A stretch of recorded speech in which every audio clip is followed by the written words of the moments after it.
today I am going to explain what is valency. So what is valency? The combining capacity of an element is nothing but valency. So an atoms which cannot exist independently, it will combine with other atoms to form molecules. This combining capacity will be occurred because of valency electrons. What are valency electrons? The outermost shell have free electrons which are not paired. They are called valency electrons. These are very active electrons. They will take part in the formation of bond. So the electrons present in the valency shell are called valency electrons, and the combining capacity of the element is called valency. So why it should combine to form molecules? To attain the stability, because atoms with unpaired electrons are not stable. They cannot stay like that. So they will attain the nearest stable noble gas configuration to attain the stability. So to attain the stability, so atoms should undergo a transfer of electrons or sharing of electrons. So it will attain the stability by two forms. By the transfer of electrons. When the electrons are transferred from one atom to another, then ionic bond is formed. When the electrons are shared between two atoms, then a covalent bond is formed. So the compounds which contain this covalent bond are called covalent compounds like water, methane, ammonia, etc.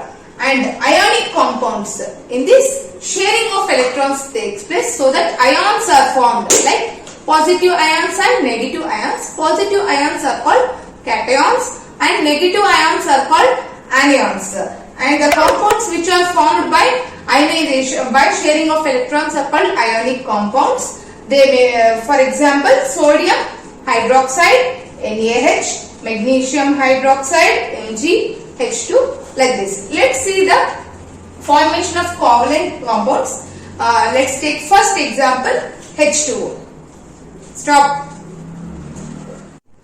Next we will see the water molecule, how it is formed by transfer of sharing of electrons. So water molecule, so we know what is the formula of water, H2O. So two hydrogens are bonded with one oxygen. So hydrogen, its atomic number is 1. So it is filled with one electron is there.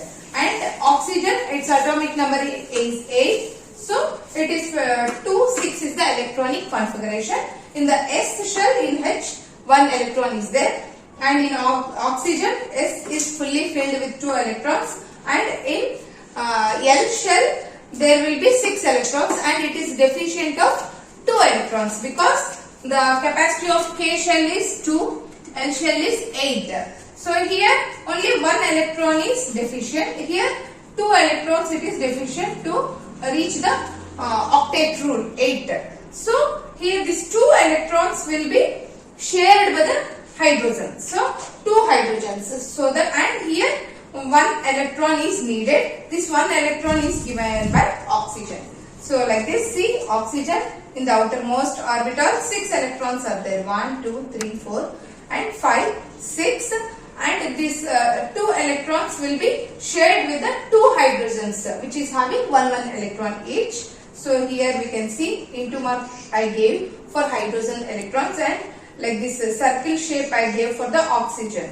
So like this 2 electrons are shared with the hydrogens of with oxygen to form a covalent bond. So like this we can represent O, H, H.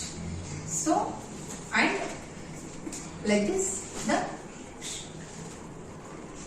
lone pair of electrons and bonded pair of electrons we can explain. Next, methane. So methane is CH4. So hydrogen is 1 electron it is having because it's 1 is having because of its atomic number, and carbon its atomic number is 6. So 2 and 4. Here L it should have 8 but it has only 4. So how much is needed? Plus 4. So this 4 is shared with the 1 hydrogen. So 4 hydrogens are added. So 4 by sharing of these 4 hydrogens, 4 electrons, it will complete its octet structure. So carbon in its outermost shell, 4 carbon atoms, 4 outermost electrons which is shared by 1 electron with hydrogen. So it can attain the stable atomic configuration by sharing these 4 electrons. Like this, CH4 is formed. We can write like this: C, H, H, H. This 4. So it is called tetravalency. Carbon is having tetravalent because it can share 4 hydrogen atoms. Then ammonia molecule. Ammonia is NH3. So nitrogen, its electronic configuration is 2,5 because its atomic number is 7. So to attain the octet configuration 8, it should need 3. So this 3 is satisfied with 3 hydrogens which are shared, which is having here also it also need 1 to make reach the duplet configuration. So 3 hydrogens are shared with the nitrogen to satisfy this electronic configuration and obtain the stability. Like this, and there will be transfer of electrons or sharing of electrons to form a bond. Transfer of electrons will be taken in ionic bond. Here sharing of electrons are taken, so they are called covalent compounds. So water molecule, methane and ammonia, all these are called covalent compounds, and because of sharing of electrons they will come near to the nucleus, and because of the nucleus which pulls towards it, there will be a strong bond formation. So covalent bonds are stronger than the ionic bonds. Like this we can explain. Thank you.